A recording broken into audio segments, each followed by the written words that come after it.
Hey, welcome back to my channel. Today we're going to be looking at the Pico 4 Ultra. Is it better than the Meta Quest 3 or the Vision Pro? Let's find out.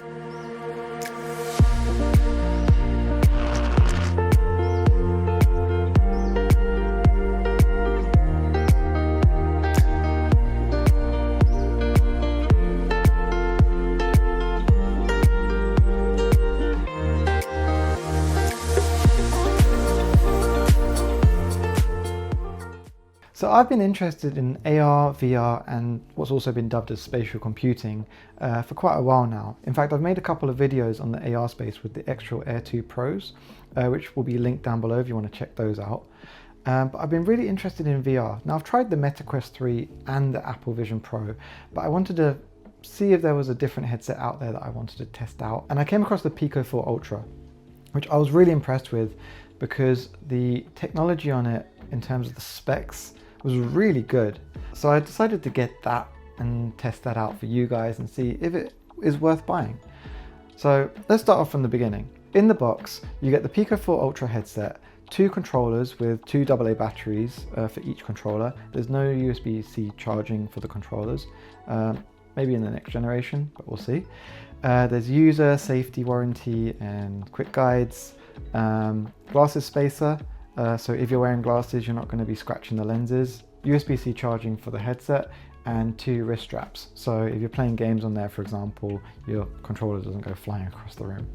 So on the front of the Pico 4 Ultra, you've got some stickers to take off. Once those are off, you've got the 4 environmental cameras, the depth sensing camera, and then also 2 32 megapixel color see-through cameras. Now the color see-through basically allows you to see the world around you, and it's really, really good. I would say it's not quite as good as the Vision Pro, but it's not far off. I was really impressed with what I saw coming through that.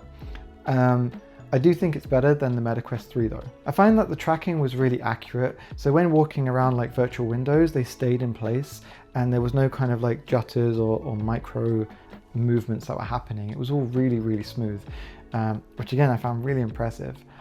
Now, some of the apps that I tried with the Pico 4 Ultra were things like, I think it was called a Maze VR Concert. Essentially what it is artists performing for you in a virtual space, and the quality was really good. It was really high resolution. Another good app as well is the Pico Connect app, which is essentially for connecting your phone, tablet or laptop. I was connecting my laptop to it because I just wanted to have 3 massive screens in front of me to work off of, which the Pico 4 Ultra also has Bluetooth 5.3. So if you want to connect any other peripherals like keyboard, mouse, trackpad, you can do that. Oh, and on top of that, for connectivity, you've got Wi-Fi 7. So that's really good as well for high-speed internet. In terms of actually consuming media, I found it a bit hit and miss. It was really nice viewing it, but then getting media on to the Pico 4 Ultra was kind of difficult. So if you want to watch whatever movie you want to watch, they do recommend on the site either streaming it to the headset or you can transfer it from your computer to the headset, which is a bit long-winded in my opinion. When you've got things like, you know, on Disney Plus on the Vision Pro, where you can sit in an Avengers Tower and watch the Avengers, or you can watch Star Wars in a speed cruiser, that gives you that really, really immersive experience. And you don't really get that with this. I mean, Netflix doesn't really work. When you're watching Disney Plus on here, it all has to be done through the website. And when you go full screen on Disney Plus, it literally shows you a blank screen and you just hear the audio.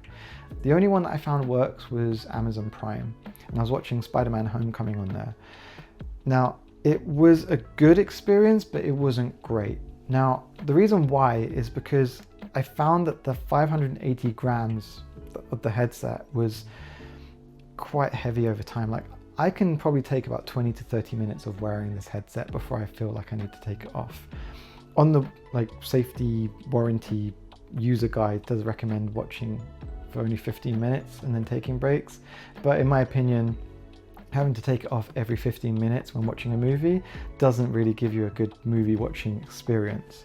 Because on the back, you've got the battery, which is a 5,770 milliamp hour battery, which has given me about 2 to 3 hours, I think, of usage, roughly give or take. Obviously, the more things that you do on there that are going to be more strain on the battery, it's going to give you less battery. But going back to watching Spider-Man Homecoming on Prime, it was like, I tried to watch the whole movie. I managed to get 45 minutes in, and then I just had to take it off because it was just too uncomfortable. Couldn't even sit back. I was sitting in bed watching it. I couldn't even sit back because you've got this big chunky battery on the back. Now, I understand why they did that, because it does counterbalance the weight from the front, which you don't get with, say, the Meta Quest, which has the battery on the front, so all the weight is on the front. And then the Vision Pro, it's probably one of the heavier ones because it's made of aluminium, or aluminum for my American audience, and glass. And they've obviously had to take the battery off because that would be way too heavy. So it's nice that they've done this with it, but it does create, you still have the weight aspect of it. Now, I know this isn't a direct comparison, but I've had such good movie watching experience using the Xreal Air 2 Pros. Now, I know they're just AR headsets and they only weigh 75 grams versus the 580 grams of the Pico 4 Ultra. But you get the same kind of movie watching experience. You can tint the glasses. I'm only mentioning this because if you are looking to get a headset, whether it's an AR or VR headset, and you do like watching movies, this might help weigh up your decision. So the Xreal doesn't require batteries because you just plug it into whatever device, say your phone, the Xreal Beam Pro, which is Xreal's own device to manage the glasses. And then you've basically got this AR device where you can watch movies on it. And I prefer using it because it's so light, I can wear it for hours, I can lean back. It's basically just a pair of sunglasses essentially. And it's just a really nice experience. And on top of that, it's only got 1080p displays that actually look better in some cases than the 4K displays that are on the Pico 4 Ultra. Now, the Pico 4 Ultra has two 2160 by 2160 4K displays, 90 Hz, not as fast a refresh rate as the Meta Quest 3, which has 120 Hz, but you're not going to really notice too much difference between the 90 and 120 Hz. The thing that you don't get with the Xreals compared to the Pico is that immersive experience. The immersive experience is so good on the Pico. I really enjoy it. The quality is really great. And they've got this AI feature where you can basically use AI to generate whatever image that you want to select. So for example, you might want to be on a beach or an island in spring, summer, day and night. You can select a natural real life image or anime, and it takes about 60 seconds. It generates it, it gives you two options and you can select that. And then that's now your surrounding 360 immersive environment. And I feel like that's really nice because it gives that personal little touch. So you're not getting stock footage that's just presented to you. You can create your own footage or your own immersive environment. Talking about personal, one of the other things that's really nice about the Pico 4 Ultra is the fact that you get native spatial video. Now, if you don't know what spatial video is, on your phone, if you have an iPhone, you can go into camera, spatial, and you can toggle on whether you want video or photos. And this basically gives you a 3D video or picture of whatever moment you want to take. And I think that was probably one of the best features with the Apple Vision Pro, which is so nice that they've added it to the Pico 4 Ultra, because you're not having to pay $3,500 to get it.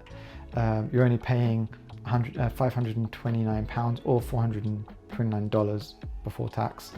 And you're getting this whole kind of experience now. It just looks so similar to the Vision Pro experience that I had.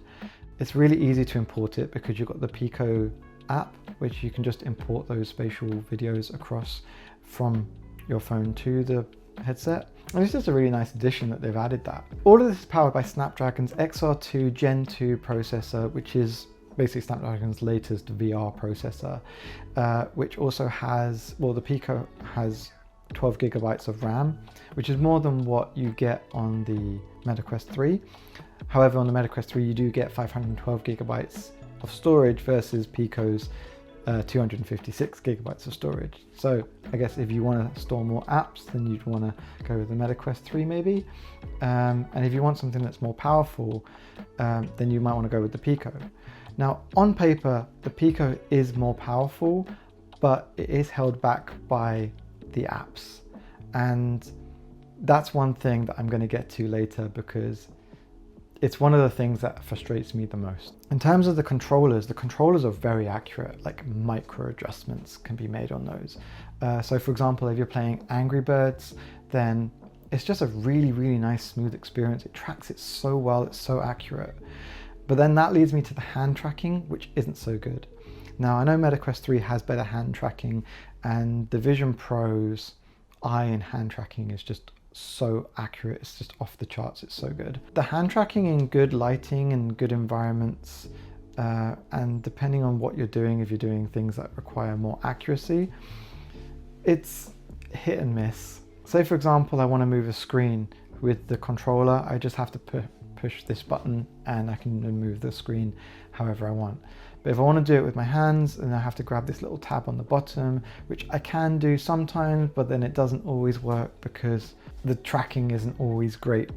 And I don't know why it is. I don't know if it's because of lighting. I've done all kinds of things and it's not been that great. The Pico 4 Ultra has had 2 software updates since I've had it over the past month and a half to 2 months. And they have been focused around hand tracking, some aspects of it, but it's not been a night and day difference. It's just been like subtle improvements. So it'd be nice if they could like spend more time to focus on that, because I really feel like that hand tracking element would really add to having that Vision Pro-like experience on a headset that is far cheaper. One of the other things that I don't like that I mentioned earlier is the apps. Now, there are some really high quality apps, like some of the ones I've mentioned already, but there is also a bunch of apps that are just trash. The thing that's holding the Pico 4 Ultra back. It's got the hardware, even the native software that Pico makes for the headset itself is really, really high quality. It's really good. But then there's so many apps that are just like 4K or 8K, but they don't look like 4K or 8K. They're just really fuzzy. And they look like they're less than 10, they look like 720p videos basically. Some of the games on there aren't that great. It's just like there's a bunch of just rubbish that's been thrown on it just to put stuff on it because they haven't got enough content. So with the MetaQuest 3, you've got exclusive like Batman Arkham VR, which is, you know, an exclusive that you get just on the MetaQuest, which makes it a special experience. On the Vision Pro, you've got those things like I mentioned earlier with the Disney Plus, and you've got spatial videos, you've got the ecosystem element of it. So with the MetaQuest and the Vision Pro, you've got these various elements that are mainly software based, or you know, that developers have created for it, that make it that special device. But with the Pico, it kind of fits in the middle a little bit. Hardware's there, the native support's there, it's got personal spatial photos and videos, which is there. Pico's own software runs the whole system, which is really good. It's got the Snapdragon XR2 Gen 2 processor, Wi-Fi 7, Bluetooth 5.3, the 4K lenses, 32 megapixel see-through cameras. It's all there, but they don't have the right developers developing the apps for the Pico 4 Ultra. And I think that if they have the right apps, the right developers, and the right elements on there, then the Pico 4 Ultra would definitely be big competition for the MetaQuest 3 and the Vision Pro. Thanks for watching my review of the Pico 4 Ultra. Let me know what you think in the comments down below, and give me thumbs up if you liked it and subs if you loved it. And also, if you're interested in seeing similar content, check out these videos here. Thanks again, and peace.